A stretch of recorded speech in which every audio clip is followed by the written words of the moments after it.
নির্বাচনের 2 দিন আগে তৃণমূল বিজেপি ব্যাপক সংঘর্ষ, উভয় পক্ষের আহত বেশ কয়েকজন। বিজেপি তৃণমূল উভয়ে একে অপরের দিকে অভিযোগের আঙুল তুলেছেন। জানা গিয়েছে, পূর্ব নির্ধারিত ঘোষণা মতন বিজেপির তরফ থেকে একটি মহা মিছিল আসছিল সমুদ্রগড়ের দিকে। সেই সময় নসরতপুর অঞ্চল তৃণমূল কংগ্রেসের পার্টি অফিস থেকে বেশ কয়েকজন তাদের লক্ষ্য করে জয় বাংলা স্লোগান দিতে থাকে, এমনকি ইট ছুঁড়ে মারারও অভিযোগ উঠেছে। এরপরই বিজেপি কর্মীরা চড়াও হয় তৃণমূল কংগ্রেস কর্মীদের উপর। উভয় পক্ষের মধ্যে ব্যাপক মারপিট হয়। ঘটনাস্থলে উপস্থিত হয় নাদনঘাট থানার পুলিশ ও কেন্দ্রীয় বাহিনী। তারাই পরিস্থিতি শান্ত করেন। এই ঘটনায় তৃণমূলের তরফে অমল হালদার এবং শানশা আলী শেখ দুইজন কালনা মহকুমা হাসপাতালে চিকিৎসাধীন। অন্যদিকে বিজেপির তরফে কমল দাস এবং সৌভিক পান নামে দুইজন, তারাও কালনা মহকুমা হাসপাতালে চিকিৎসার জন্য আসে। তৃণমূলের কর্মীরা অভিযোগ তোলেন, তারা পার্টি অফিসেই বসেছিলেন। অতর্কিতে বিজেপি কর্মীরা তাদের উপরে চড়াও হয় বলে অভিযোগ তুলেছেন তারা। বিজেপির তরফ থেকে করা অভিযোগ তারা অস্বীকার করেছেন। তাদের আরও দাবি, এদিন সোমবার তারা 10 থেকে 12 জন ছিল।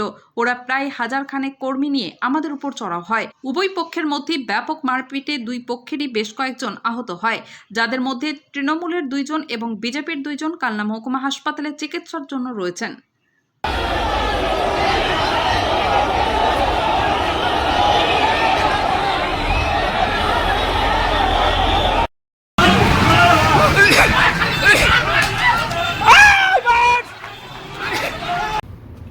কি হয়েছিল আজকে ওখানে? আজকে পূর্বস্থলী দক্ষিণ বিধানসভা কেন্দ্রের যিনি বিজেপি প্রার্থী সম্মানীয় পানকৃষ্ণ তপদার মহাশয়ের নেতৃত্বে আমরা আজকে টোটো করে ব্যাপক পরিমাণে একটা মিছিল করছিলাম, ব্যাপক টোটো জমায়েতের মধ্য দিয়ে। কিন্তু যখন আমাদের এই টোটো মিছিলটা সমুদ্রগড়ের আগে যে নসরতপুর যে তৃণমূল পার্টি অফিস, সেই পার্টি অফিসের ওইখানে আমরা অতিক্রম করছি, তখন তৃণমূলের ওখানকার যে মস্তান আছে অমিত মোদক, তার নেতৃত্বে ওই দিক থেকে 8-10 জন ছেলে নিয়ে তারা স্লোগান দিচ্ছে। এবার সেই মুহূর্তে আমাদের ছেলেরাও যাচ্ছে, আমাদের ছেলেরাও স্লোগান দিচ্ছে এবং আচমকা ওইখান থেকে ইট বৃষ্টি শুরু করে। এবার যখন ইট বৃষ্টি করে আমি অনেক পেছনে ছিলাম, তারপরে আমি দেখছি আমাদের বেশিরভাগ যুবক ছেলেপিলেরা ছিল। তখন আমি এই ছুটে গিয়ে দেখছি যে যুবক এই ভাই সৌভিককে মেরেছে, আরও একজন ওখানে আছে, তারা মাথা পুরো ফ্র্যাকচার হয়ে গেছে থেকে। ওরাও বলছে যে আপনারাও ওদেরকে মারধর করেছেন, ওদেরকে প্রথম আপনারা মারধর করেছেন, ওদের অভিযোগ করছে। না, প্রথম আমরা করিনি। আমরা আমাদের মিছিল আজকে পারমিশন ছিল যে মিছিলের, আমরা সেই হিসেবে মিছিল নিয়ে যাচ্ছিলাম। এবার যদি ইট মারে দাদা পাটকেল খেতে হবে, পরিষ্কার কথা। আমি কমল দাস, পূর্বস্থলী দক্ষিণ বিধানসভার অন্তর্গত 2 নম্বর মণ্ডলের যুব সভাপতি। মিছিল বেরিয়েছিল, প্রার্থী মিছিল বেরিয়ে ওরা ধোবার দিক থেকে নাদনঘাট মোড়ের দিকে যাচ্ছিল। যাওয়ার সময় আমাদের পার্টি অফিসে আমাদের নির্বাচনী কার্যকলাপ চলছিল, দলীয় পতাকা লাগানোর কাজ, দলীয় ফেস্টুন লাগানোর কাজ, এই সমস্ত চলছিল। আমাদের পার্টি অফিসে যেহেতু দুপুরের টাইম, আমাদের সেরকম কার্যক্রম করা না থাকার জন্য আমরা 8-10 জনের মতো আমাদের পার্টি অফিসে ছিল। নসরতপুর অঞ্চল তৃণমূল কংগ্রেসের পার্টি অফিসে। সেইখানে আমাদের অমল হালদার, আমাদের নিমাই ঘোষ, মবিল হোসেন মণ্ডল, আরও অনেক নেতৃত্ববৃন্দ ওখানে উপস্থিত ছিল। তারা ওখানে পার্টি অফিসের ওখানে ছিল।